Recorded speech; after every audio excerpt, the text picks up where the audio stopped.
नमस्कार मित्रांनो, माझ्या या व्हिडिओमध्ये तुमचे मनापासून स्वागत आहे। महाराष्ट्राच्या विधानसभा निवडणुकीत महायुतीला चांगले यश मिळाले। त्यानंतर महायुतीतील मंत्रिमंडळसुद्धा जाहीर झाले आहे। त्यानंतर खातेवाटप पण झाले। आपण आता आतुरतेने वाट बघतोय ती म्हणजे पालकमंत्रीपदाची। चला तर मग बघूया कोण आहेत हे पालकमंत्री। महाराष्ट्रातील 36 जिल्ह्यांचे संभाव्य पालकमंत्री कोण असतील हे आपल्या अत्यंत विश्वसनीय सूत्रांच्या सर्व्हेकडून ही नावे समोर आली आहेत। चला तर मग बघूया कोणती आहेत ही नावे। वेळ न लावता व्हिडिओला सुरुवात करूया। मुंबई शहराचे पालकमंत्री पद हे आशिष शेलार व गणेश नाईक यांच्यामध्ये चुरस आहे, पण मुंबई शहराचे पालकमंत्री आशिष शेलार हे असतील असा प्राथमिक अंदाज वर्तवला जात आहे। मुंबई उपनगर या शहराचे पालकमंत्रीपदी मंगलप्रभात लोढा यांची वर्णी लागण्याची शक्यता वर्तवली जात आहे असा प्राथमिक अंदाज आहे। ठाणे या जिल्ह्याचे पालकमंत्री राज्याचे माजी मुख्यमंत्री व आत्ताचे उपमुख्यमंत्री एकनाथ शिंदे असतील। पालघर या जिल्ह्याचे पालकमंत्रीपद हे परिवहन मंत्री प्रताप सरनाईक यांच्याकडे असेल असा प्राथमिक अंदाज वर्तवला जात आहे। त्यानंतर रायगड जिल्ह्याचे पालकमंत्री कोण असतील तर अदितीताई तटकरे आणि भरतशेठ गोगावले यांच्यामध्ये रायगडच्या पालकमंत्रीपदासाठी चुरस आहे, परंतु रायगडचे पालकमंत्रीपद हे भरतशेठ गोगावले यांना मिळण्याची शक्यता वर्तवली जात आहे।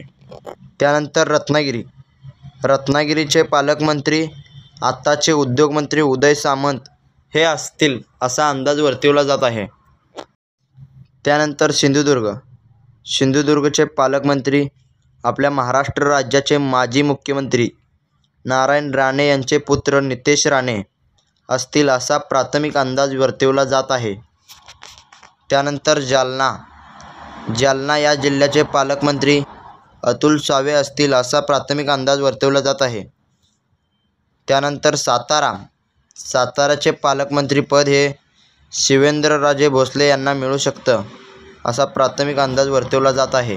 कोल्हापूर जिल्ह्याचे पालकमंत्रीपद हे हसन मुश्रीफ आणि प्रकाश आंबेडकर यांच्यामध्ये चांगलीच चुरस आहे, पण हसन मुश्रीफ यांना पालकमंत्रीपद मिळण्याची शक्यता वर्तवली जात आहे। त्यानंतर सोलापूर या जिल्ह्याचे पालकमंत्रीपद हे चंद्रकांतदादा पाटील यांना मिळण्याची शक्यता वर्तवली जात आहे। त्यानंतर पुणे या जिल्ह्याचे पालकमंत्रीपद हे राज्याचे उपमुख्यमंत्री आणि अर्थमंत्री अजित पवार यांना मिळण्याची शक्यता वर्तवली जात आहे। त्यानंतर छत्रपती संभाजीनगर जिल्ह्याचे पालकमंत्रीपद हे शिंदे गटाचे आमदार संजय शिरसाट यांना मिळण्याची शक्यता वर्तवली जात आहे। त्यानंतर यवतमाळ या जिल्ह्याचे पालकमंत्रीपद हे आदिवासी विकास मंत्री अशोक उईके यांना मिळण्याची शक्यता वर्तवली जात आहे। त्यानंतर बुलढाणा या जिल्ह्याचे पालकमंत्रीपद हे आकाश फुंडकर यांना मिळेल असा प्राथमिक अंदाज वर्तवला जात आहे। त्यानंतर नांदेड या जिल्ह्याचे पालकमंत्रीपद हे राज्यमंत्री इंद्रनील नाईक यांना मिळण्याची शक्यता वर्तवली जात आहे। त्यानंतर परभणी या जिल्ह्याचे पालकमंत्रीपद हे मेघना बोर्डीकर यांना मिळण्याची शक्यता वर्तवली जात आहे। त्यानंतर लातूर या जिल्ह्याचे पालकमंत्रीपद हे सहकार मंत्री बाबासाहेब पाटील यांना मिळण्याची शक्यता वर्तवली जात आहे। त्यानंतर हिंगोली या जिल्ह्याचे पालकमंत्रीपद हे माधुरी मिसाळ यांना मिळण्याची शक्यता आहे असा प्राथमिक अंदाज आहे। त्यानंतर नाशिक या जिल्ह्याचे पालकमंत्रीपद हे दादाजी भुसे, नरहरी झिरवळ, माणिकराव कोकाटे हे नाशिक या जिल्ह्यातून 3 मंत्री आहेत, त्यापैकी दादाजी भुसे यांना मिळण्याची शक्यता दाट वर्तवली जात आहे। त्यानंतर नंदुरबार या जिल्ह्याचे पालकमंत्रीपद हे नरहरी झिरवळ यांना मिळण्याची शक्यता वर्तवली जात आहे। त्यानंतर धुळे या जिल्ह्याचे पालकमंत्रीपद हे जयकुमार रावल यांना मिळण्याची शक्यता दाट वर्तवली जात आहे।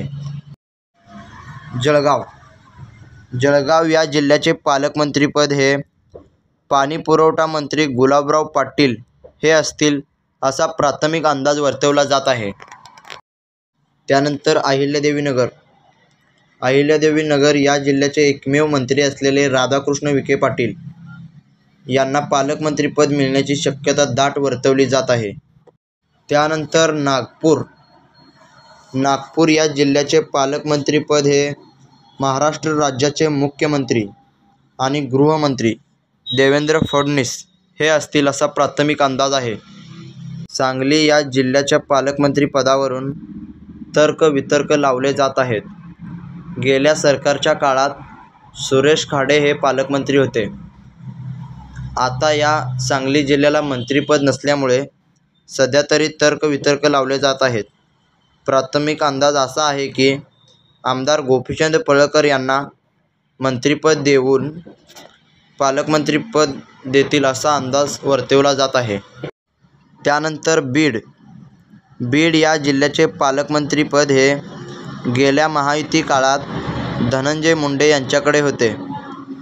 पण आताची सध्याची परिस्थिती पाहता सरपंच हत्या प्रकरणात धनंजय मुंडे यांचे जवळीक वाल्मिक कराड यांचं नाव आल्यामुळे येथील पालकमंत्रीपद हे धनंजय मुंडे यांना न मिळण्याची शक्यता वर्तवली जात आहे. तेथील पालकमंत्रीपद हे पंकजा मुंडे यांना मिळण्याची शक्यता वर्तवली जात आहे. तर मित्रांनो, असा आहे आमच्या सर्वेचा अंदाज.